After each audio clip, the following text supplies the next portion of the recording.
Sometimes, less is more. Sometimes, having options confuses and leads you down blind alleys.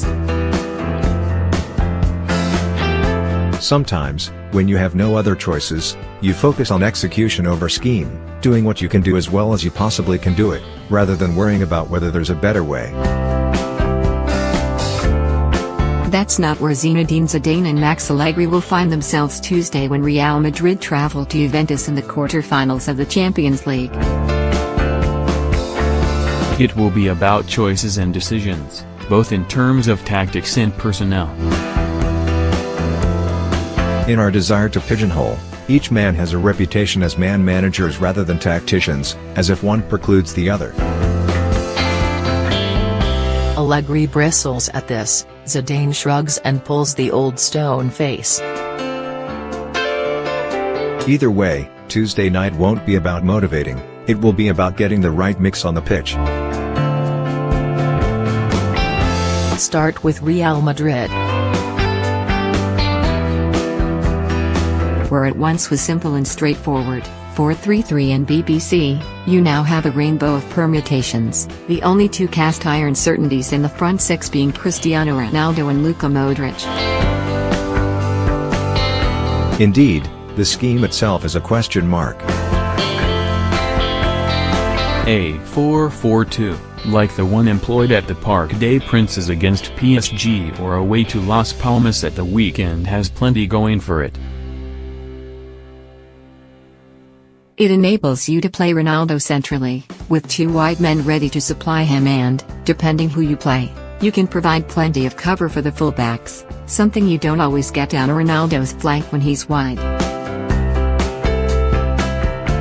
Then again, the 4-3-3 means you don't have to sacrifice one of your central midfielders. Modric and Toni Kroos can double up in wide areas when they need to, and Casemiro ensures an added layer of protection to the central defenders. It's far easier to maintain possession with three in the middle of the park in a formation that Zidane used to win two past Champions Leagues. It certainly ain't broke, so why fix it? Then you get into personnel. Whichever way you slice it, Karim Benzema really has to be there. It's easy to see why. Playing Ronaldo through the middle on his own gives the opposing central defenders a free pass to take the ball into midfield whenever they like, and the only other viable alternative is some kind of fancy Marco Asensio false nine mumbo-jumbo. Benzema has evolved into a different player since Zidane took over. He's not an attacking terminus, he drops off, creates space and works across the offensive front.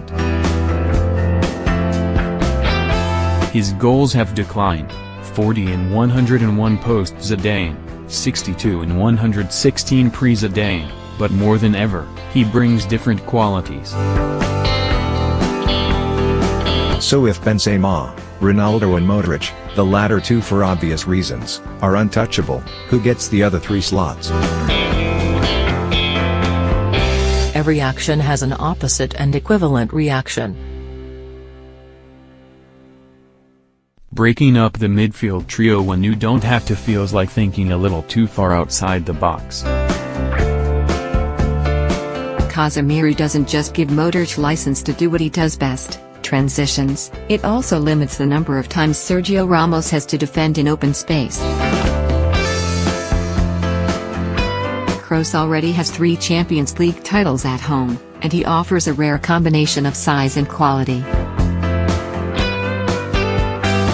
On the other hand, if you stick with 3, you only have 1 slot up for grabs and 3 prime candidates to fill it. Gareth Bale looks fit again. Isco was phenomenal down the stretch last season and is arguably the most creative player in La Liga. If Juve park the bus, he's the guy you want unlocking their defense. Then there's Asensio, the wild card, the kid whose energy and talent can turn games at any moment. Across the way, Allegri is more used to mixing things up. He began the season with a 4-2-3-1, reverted to a 4-3-3 with tremendous success and occasionally employed a 3-5-2 for big matches, like Saturday's victory over Milan. His hand is somewhat forced here in that no fewer than 3 regulars are unavailable. Mehdi Benatia and Miralem Pjanic are suspended, while Sami Khedira is injured. He can wheel out a 3-5-2 again, even without Benatia, by lining up Andrea Barzagli and Daniele Rugani alongside Giorgio Chiellini. That's the uber defensive option predicated on denying the away goal. Particularly since, with Pjanic most likely replaced by Rodrigo Bentancur, it promises to be more of a muscular midfield. 4 at the back seems more sensible, although it's quite a personnel decision between the legs of Rugani and the savvy of Barzagli. But then what? Going 4-3-3 means putting Paulo Dybala wide, but then you're left with a choice between the size and mismatches that Mario Mandzukic, who is recovering from injury, can provide on the opposite flank or the flat-out pace of Douglas Costa. Not to mention the trickery of Jose Cuadrado, who happened to score the winner at the weekend. Indeed, if you're concerned about the loss of Pjanic's quality in midfield, you could revert to a 4-2-3-1, put Dybala deeper in the hole and add a winger. That might help pin back Marcelo and Dani Carvajal.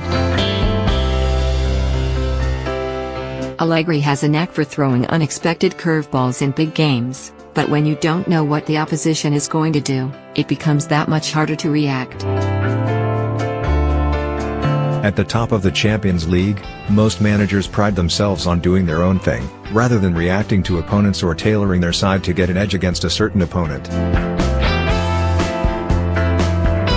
Think Jurgen Klopp or Pep Guardiola or Bayern, where the personnel can change, but the scheme does not.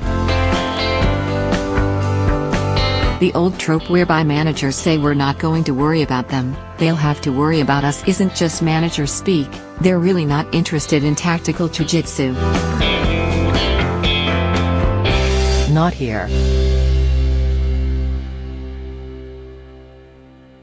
Not in this matchup.